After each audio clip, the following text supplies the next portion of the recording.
Father, I place into your hands the times that I've been through. Father, I place into your hands the way that I should go, for I know I always can trust you. Father, I place into your hands my friends and family. Father, I place into your hands the things that trouble me. Father, I place into your hands the person I would be, for I know I always can trust you.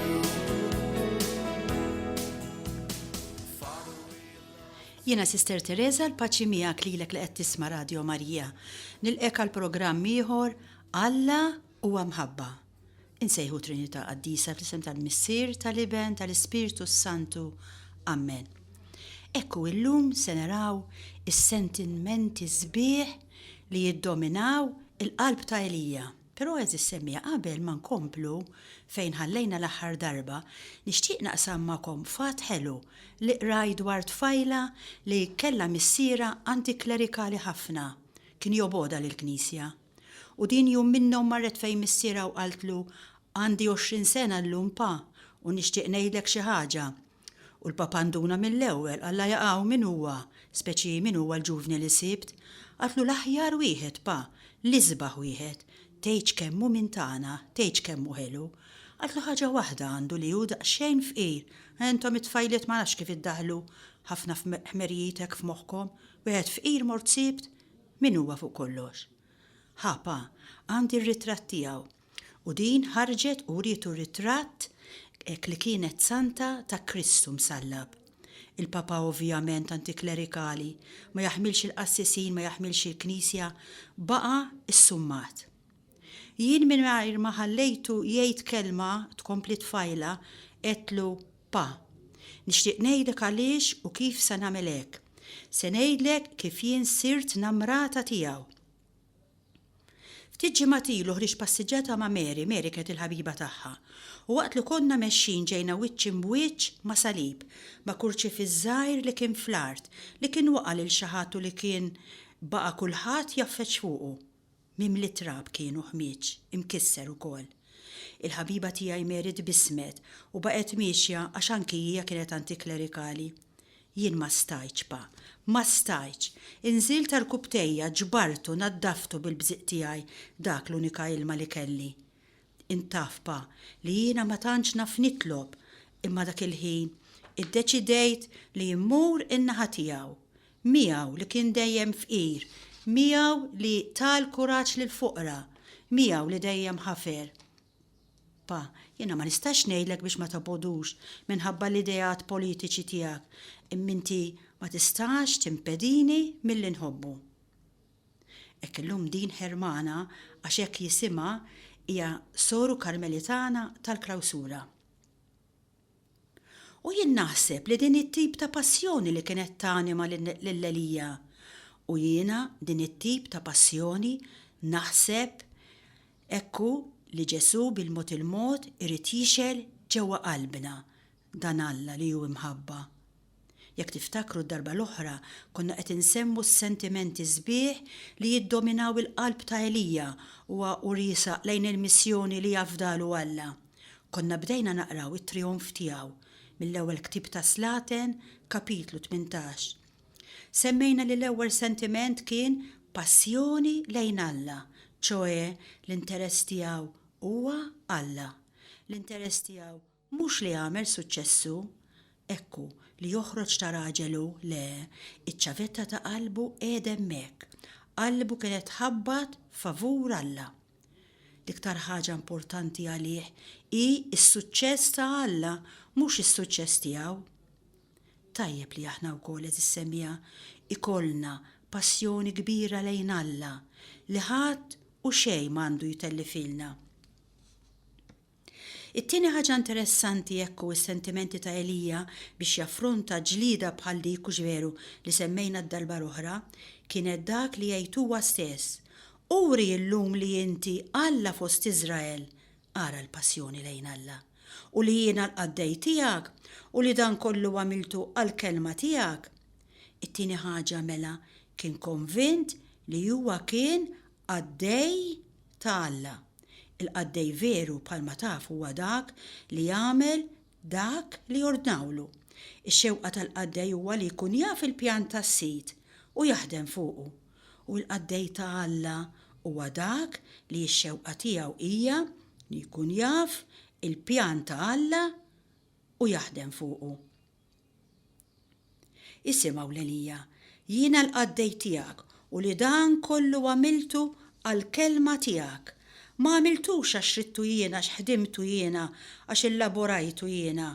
Qed nimxi fuq il-passi li qed tindikali. Xogħol il-qaddej mhux li jippjana, li jipproġetta, imma li jidħol f'sintonija mal-pjan ta' Alla.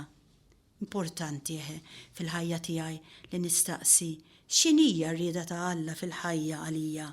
Dan hu l-importanti, mhux importanti kif tħossok u ma tħossokx, imma x'inhija r-rieda t'Alla. Il-qaddej huwa dak li l-importanti għalih huwa li jidħol f'sintonija mal-pjan ta' Alla, mhux li jipprogrammaw, li jorganizzaw u li ma nafxiex. Dan huwa l-qaddej li jagħmel dak li jrid Alla. Għalhekk huwa importanti ħafna tkun taf x'relazzjoni inti għandek illum mal-pjan ta' Alla. Kif tiskoprih il-pjan ta' Alla? Il-pjan ta' Alla tiskoprih permezz tal-fatti. Il-fatti huma il-messaġġiera tal-pjan ta' Alla. Hemmhekk irridu niskopruh. Elija fil-fatt hemmhekk skoprih il-pjan ta' Alla permezz tal-fatti. Ekku li huwa iltaqa' ma' Obadija, li huwa iltaqa' ma' Ahab, semmejnihom id-darba l-oħra dawn, u ekku li inti wkoll tiskoprih permezz tal-fatti li jiġrulek. Huma li jawruna r-rieda ta' Alla. Għalhekk inti ma tistax tkun superfiċjali quddiem il-fatti, imma dejjem trid tidħol fil-fond. Għalhekk inti dejjem trid tistaqsi xi trid tgħidli Alla permezz ta' dawn il-fatti u ġveru. Importanti li dan li qed ngħid nifhmuh is-semmija. Dak huwa li l-mulej irid jgħin lili u lilek illum. Dan hu l-qaddej. Il-qaddej irid dejjem jistaqsi x'inhija r-rieda tiegħek mulej. Urini jint, mexxini jint, dawwalni jint, ħalli jiena nagħmel dak li tgħidli int mingħajr ebda pretenzjonijiet. Ma niddependi xejn minn għandek. Dawn is-sentimenti iva is-semmija irid ikollna passjoni lejn Alla u ngħidlu u jiena il-qaddej tiegħek mulej.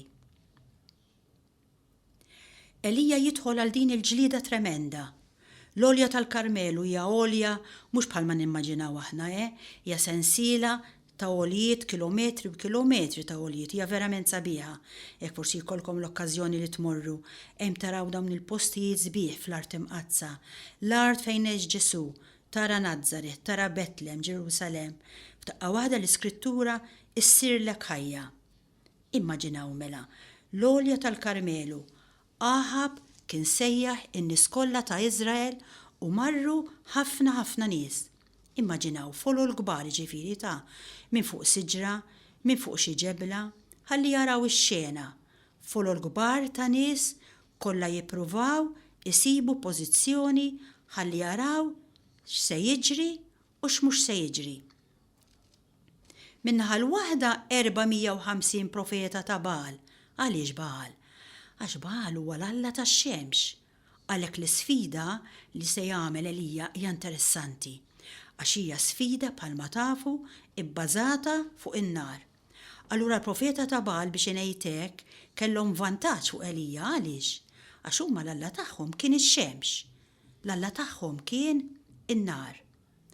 Allura dawn kienu hemmhekk. Infatti dawn kienu jilbsu xemx kbira tal-bronz jew tal-landa. Kien fihom spettaklu jiġifieri, immaġinaw daqsxejn. Nies kemm Alla ħalaq. Is-Sultan Ahab, 450 profeta fuq naħa u dan ir-raġel qed ngħid għall-Elija miskin hemmhekk waħdu. Għax in-nies kienu mas-sultane, in-nies nafuha dejjem tmur mal-maġġoranza. Allura Elija kien waħdu, imma kien jaf li kellu l-Alla, kellu l-anġli u ġveru, kellu l-fidi tiegħu fuq kollox. Għal Alla xejn mhu impossibbli, però apparentament kien waħdu Elija, imma l-apparenza tinganna. F'din il-ġlieda jitkellem 7 darbiet Elija. L-ewwel ħaġa li jgħid hija twiddiba biex ngħidlek. Elija resaq lejn il-poplu, vers 21, u qalilhom kemm seddumu titlajjaw min-naħa l-oħra. Jekk il-mulejju morru warajh, inkella morru wara Baal jekk kien huwa hu. U l-poplu ovvjament ħada ġewwa din. Għaliex? Għax il-poplu ma għarafx u jieġeb, il-poplu baqa siket. Ma l-ewwel kelma li jgħid hija kemm seddum titlajja, kemm seddum taqdi 2 sidien. Hija kelma li llum qed jgħidha lilek li qed tisma'. Kemm seddum titlajja, jekk kienu Alla mur wara Alla, jekk kien id-dinja mur wara d-dinja. Jekk taħseb li jidnub se jagħmlek ferħan, mur idneb. Kemm kompromessi nagħmlu, aħna mbagħtu għax qatt ma niddeċidu u qatt ma niddeċidu għax forsi qatt ma doqna l-imħabba ta' Alla. Kemm kompromessi żgħar u kbar, din hija xi ħaġa tremenda. Għaliex? Għaliex dawn il-kompromessi itelfulek il-gost li tkun persuna verament tiegħu. Il-pjaċir li tkun verament tiegħu itelfulek. Jekk fostkom hemm xi ħadd li jgħexa jaf li mhux qed nikdeb. Mingħajru kollox isir tqil, il-Knisja ddejqek, ix-xogħol idejqek, ta' madwarek iddejquk, kollox idejqek. Din hija xi ħaġa li trid titloba biex itihilek. Miegħu ma' Alla ġifieri minn l-imħabba, jew inkella mhux miegħu. Isimgħu din it-talba ta' wieħed mistiku Indjan. Jien meta kont żagħżugħ, jien kont rivoluzzjonarju. U t-talb kollu tiegħi lill-Alla kien: Mulej, għatini s-saħħa ħalli nbiddel id-dinja. Meta kont mezza età, meta kelli dawk l-40-50 sena, jien ndunajt hekku li nofs ħajti kienet għaddiet mingħajr ma jien kont għadni lanqas biss bdilt ruħ waħda. U allura t-talba tiegħi kienet: Mulej, tini l-grazzja li nbiddel għall-anqas lil dawk li jiġu fil-kuntatt miegħi, il-familja tiegħi, il-ħbieb tiegħi, u jiena nkun kuntent. Issa li jiena xjaħt u ftit baqa' li ġranet biex ngħix, qed nibda ninduna kemm kont iblaħ. It-talba tiegħi issa hija: Mulej, għatini l-grazzja li nbiddel li nnifsi. Kieku tlabtek mill-bidu, kieku ma kontx inkun ħlejt ħajti. Kieku tlabt hekk mill-bidu, kieku ma kontx inkun ħlejt ħajti. Hija esperjenza qarsa ta' kif il-ħajja tista' taħliha. Tajjeb hekk li ngħidulu spiss: Mulej, għamel li jiena ma nitlajjax. Ekk sejjew eżis semmija permezz ta' din is-silta mużikali niskopru dan Alla li hu mħabba x'kapaċi jagħmel ma' kull wieħed u waħda minna. Għalikom is-silta Footprints in the Sand.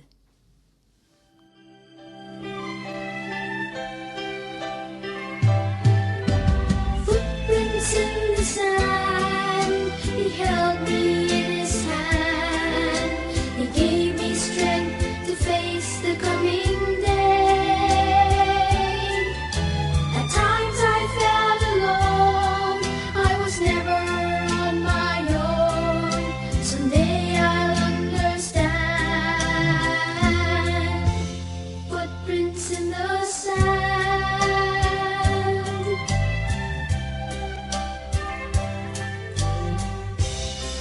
Last night I had a dream. I dreamt I was walking along the beach with the Lord, and across the sky flashed scenes from my life. And for each scene, I noticed 2 sets of footprints in the sand. One belonged to me, and the other to the Lord.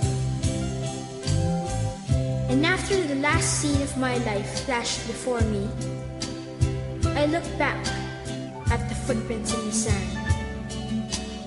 And I noticed that many times along the path of my life, especially at the very lowest and saddest times, there was only 1 set of footprints.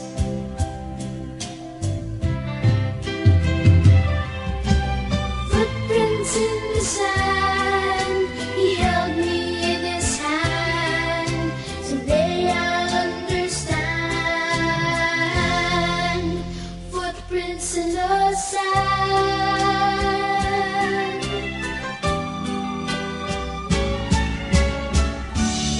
Now this really troubled me, so I asked the Lord about it. Lord, you said once I decided to follow you, you'd walk with me all the way. But I noticed that during the saddest and the lowest times of my life, there was only 1 set of footprints. And I don't understand why.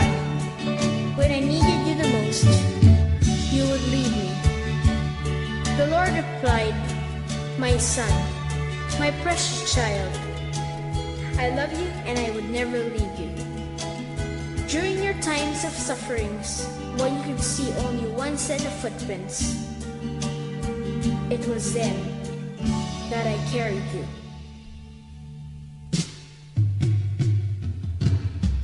Footprints in the sand, he held me in his hand. He gave me strength to face the coming day.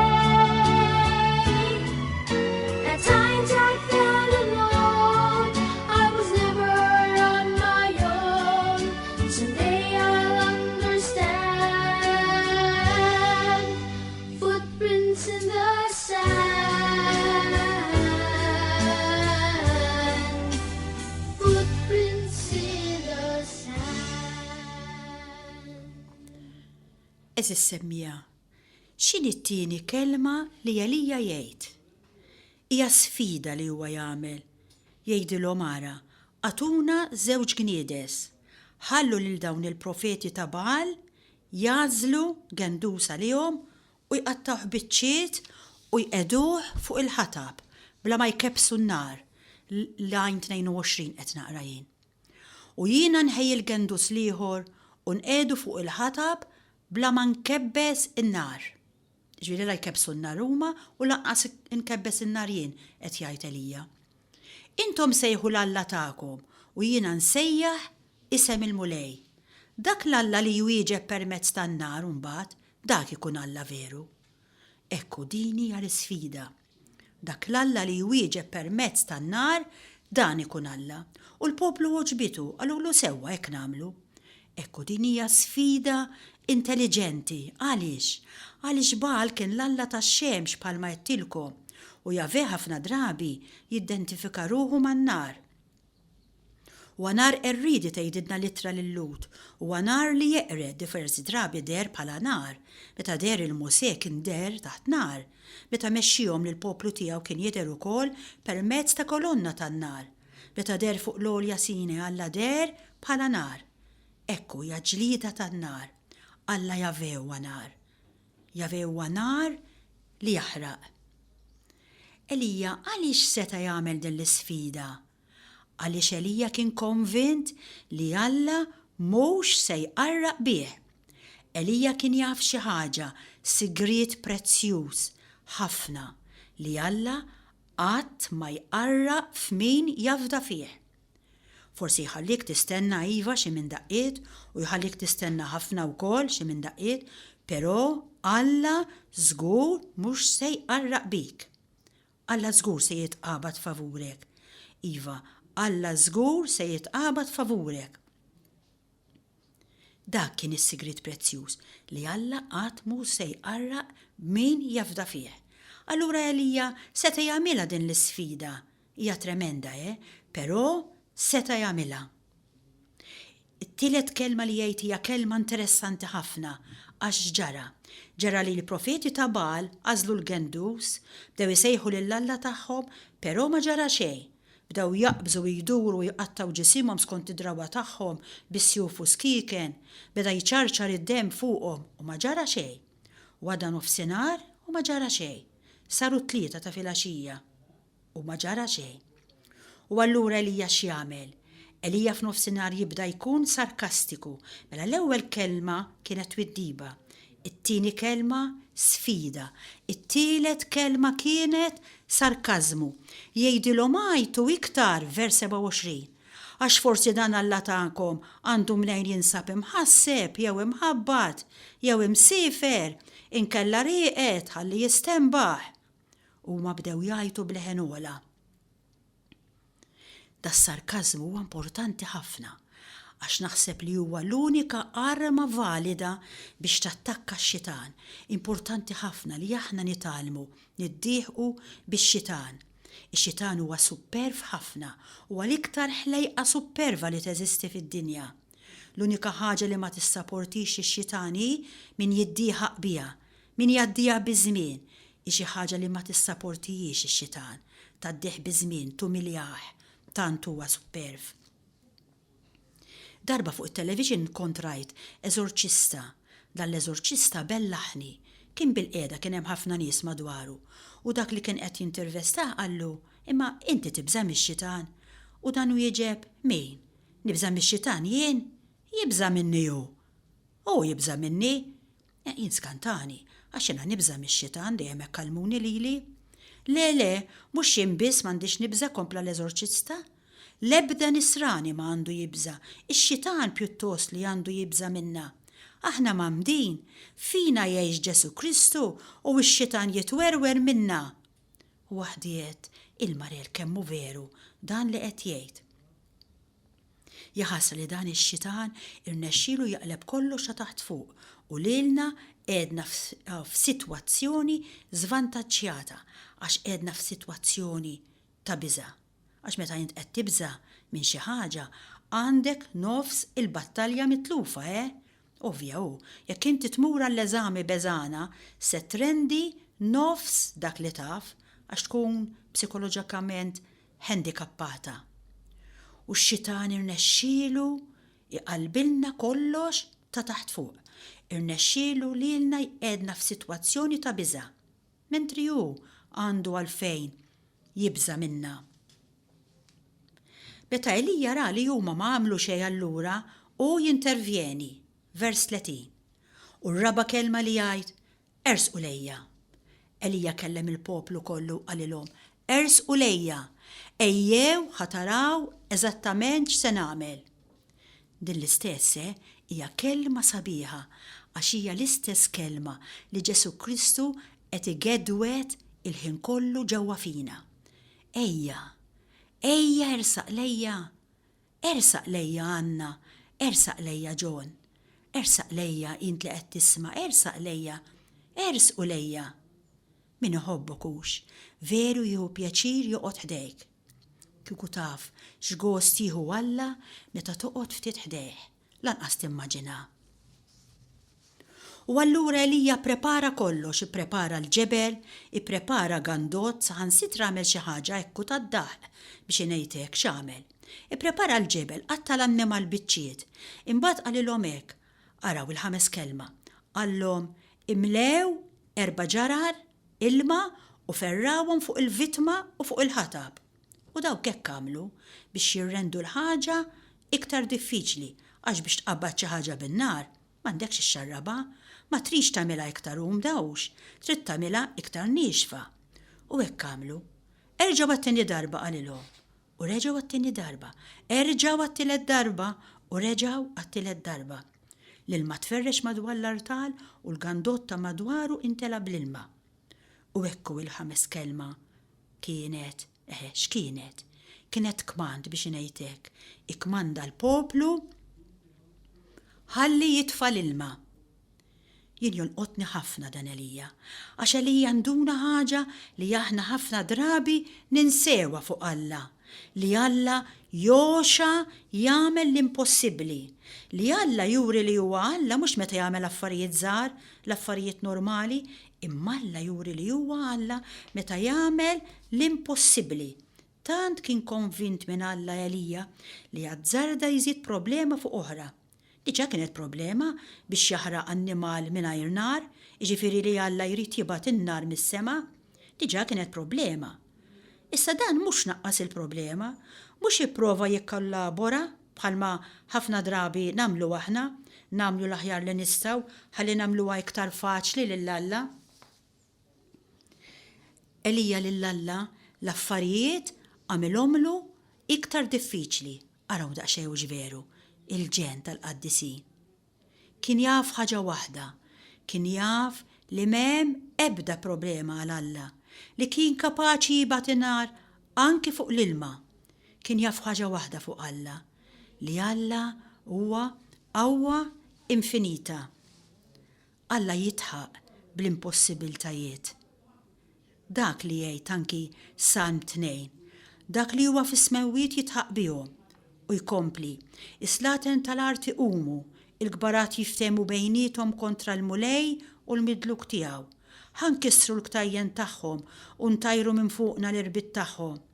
U r-reazzjoni ta' Alla, dak li hu fis-smewwiet jitħaq bihom, il-mulej biċ-ċajt jeħodhom. Araw daqsxejn, il-mulej tagħna hux veru. Ikollok problema hi x'inhi kapaċi jkissirha, ifarraka. Iva kapaċi jkissirha, ifarraka. Kemm hu sabiħ Alla tagħna. Alla u imħabba. Ekku s-sitt kelma hija talba. Mulej Alla ta' Abram, ta' Eżak u ta' Iżrael, u wri llum li inti Alla fost Iżrael u li jiena l-qaddej tiegħek u li dan kollu għamiltu għall-kelma tiegħek. Weġibni mulej, weġibni, ħalli ikun jaf dan il-poplu li inti mulej, inti Alla, u li inti dawwartilhom qalbhom lura. Ja talba qasira, ja talba ċara, kollha ċċentrata fuq Alla, mhux tip għall-Latini, imma Alla uri ruħek u talba bħal din bil-fors tinstema'. Infatti ġara li niżel in-nar u ħaraq il-vittma, il-ħatab, il-ġebel, it-trab, saħansitra xorob l-ilma kollu tal-gandot u dan kollu raħ il-poplu u jispiċċa s-seba' kelma, hija kmand ieħor. Qabdu l-profeti ta' Baal, tħallu l-ħadd minnhom jeħles u qabduhom u Elija niżilhom fil-wied ta' Kizon u qatilhom hemmhekk. Għaliex joqtol il-profeti? Għaliex? Għax huwa perikolus ħafna tħalli l-edewwa tiegħek ħajjin, eżis semmija. Mela nerġa' ngħidilkom, tħallux xquq lix-xitan, tinżlux għal kompromessi, tħallux xquq huwa perikolus ħafna tħalluhom ħajjin. Aqta fil-laħam il-ħaj, jekk ma taqtax fil-laħam il-ħaj se tkompli tkaxkara u x-xitan jista' jirgbek, jista' jkissrek, jista' jerġa' jiffarkek. Għalhekk iddeċidi tħallix l-edewwa ħajjin għax sedbati u sedbati ħafna. Hekk nirringrazzjaw lil Alla ta' dawn l-atteġġjamenti sbieħ li tagħna Elija. Din il-fidi kbira li kellu, dawn is-sigriti li joġbu jagħtina mod speċjali fejn qalilna li Alla joxa jagħmel l-impossibbli. Għalhekk nispiċċaw billi ngħidulu mulej, kabbar fija il-fidi fik. Nirringrazzjak hekk lilek li kont magħna, il-paċi miegħek. Father, I place into your hands the things that I can't do. Father,